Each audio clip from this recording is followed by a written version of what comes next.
Magandang umaga mga bata. Ako nga pala si Sir Equipado or pwede na tawagin na in short na Sir Equips. Okay, bago tayo magsimula sa panibagong talakayin, ano nga ba ang tinalakay natin nung nakaraan? Tungkol ito sa ano? Okay, very good. Tungkol sa natutupad ang mga tungkulin sa pag-aayos ng tahanan. Mahusay. Ngayong araw, meron naman tayong panibagong talakayin. Handa naman kayo mga bata? Okay, kung gayon tayo ay magsimula na. Bago tayo magsimula, meron pala ako ipapakita sa inyo. May inhanda akong ditong larawan na kung saan makikita nyo kung ano ang ating pagtatalakayin sa umagang ito. So ito, ano ba ang nakikita nyo mga bata sa larawan na ito? Mga ano ang napapansin nyo? Halaman. Okay, halaman. So ngayon, ang tatalakayin natin sa umagang ito ay patungkol sa pagtatanim ng halamang ornamental. Okay. Ngayon ay magsimulan na tayo.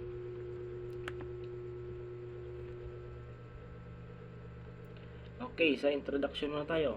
Sabi dito, ang pagtatanim ng halamang ornamental ay isang mahalagang gawain na nakakatutulong sa pagpapaganda ng kapaligiran at pagpapanatili ng malinis at sariwang hangin. Ang mga ornamental na halaman ay itinatanim hindi lamang para sa kanilang ganda, kundi pati na rin sa pagbibigay ng kasiyahan at kaaya-ayang tanawin sa tahanan, paaralan at komunidad. Sa pamamagitan ng wastong pagtatanim at pag-aalaga ng mga halamang ornamental, nahuhubog ang kasipagan, pagiging responsable at pagmamahal sa kalikasan ng bawat mag-aaral. Mahalaga ring matutunan ang tamang paraan ng pagtatanim upang maging malusog at maayos ang paglaki ng mga halaman. So naunawaan ba mga bata kung ano ang sinasabi dito sa kung ano ang kahalagahan ng pagtatanim ng ornamental na halaman? Okay. Ngayon, pag-usapan naman natin tungkol sa paano ang tamang pagtatanim ng halaman. Okay. Una, piliin ang tamang halaman. Siyempre, kailangan piliin natin yung tamang halaman. Kumbaga, pumili tayo ng ornamental na bagay sa klima ng lugar. Kailangan ito ay akma sa lugar. Kasi kung halimbawa gumamela, santan, orchids o rosas, yan yung mga piling-pili na ornamental na pwede natin itanim sa lugar natin na kung saan tama yung klima na hindi mahihirapan yung ating pananim, kasi nakakaapekto ang klima kung ito ay sobrang init o sobrang lamig. Kaya dapat ito ay natural. Okay, pangalawa, kailangan ihanda ang lugar o paso. Siguraduhin may sapat na sikat ng araw, depende sa halaman. Kung sa paso, dapat may butas sa ilalim para sa drainage.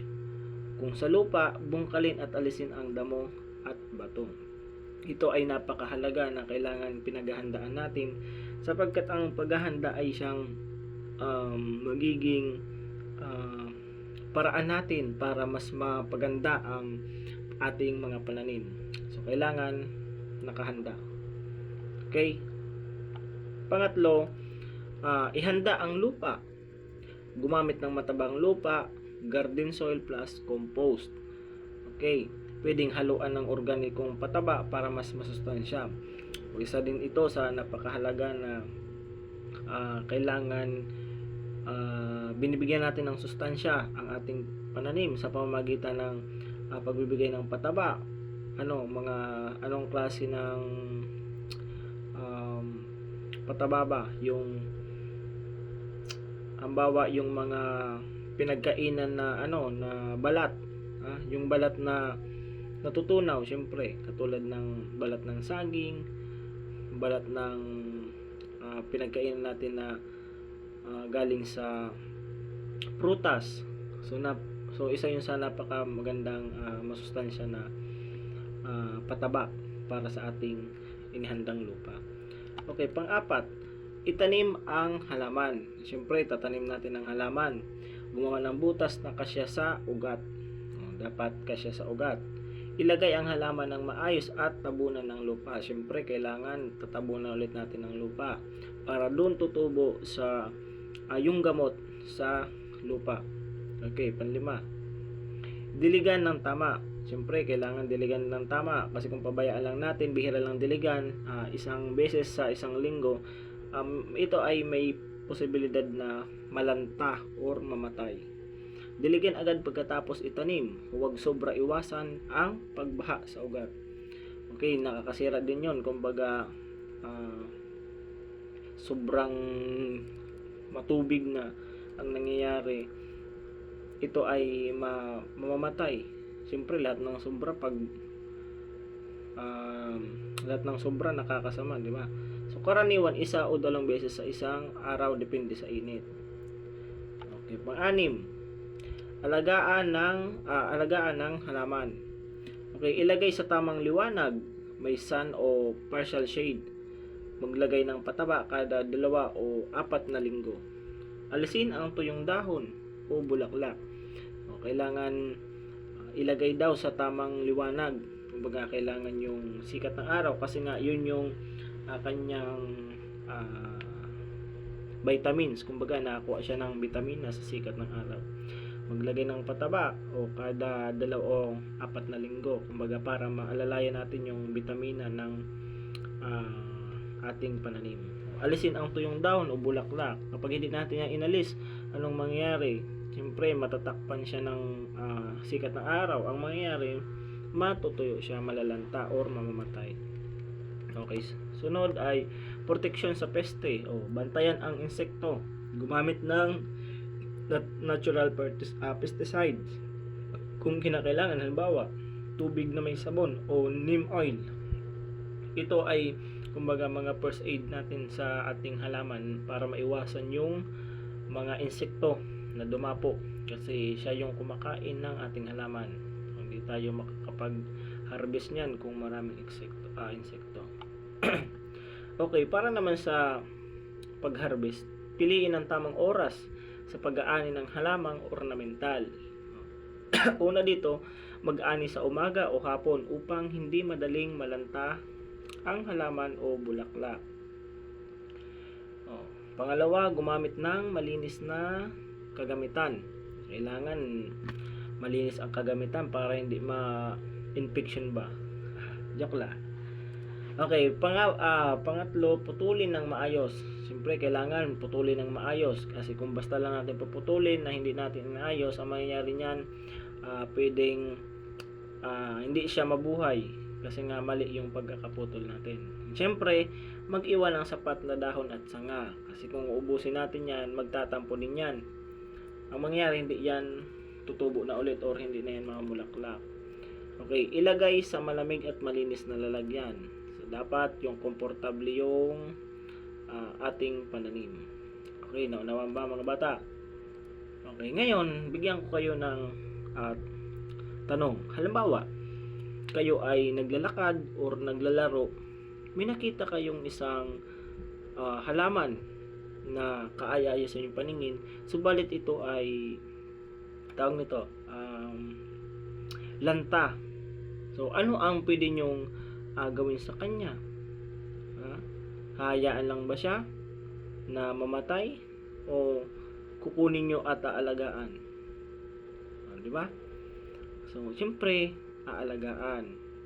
Nang sa gayon, dumami at mas maganda sa pag-ugali or sa pagiging ganun na kaisipan. Dito na hubog ang ating pagiging responsable,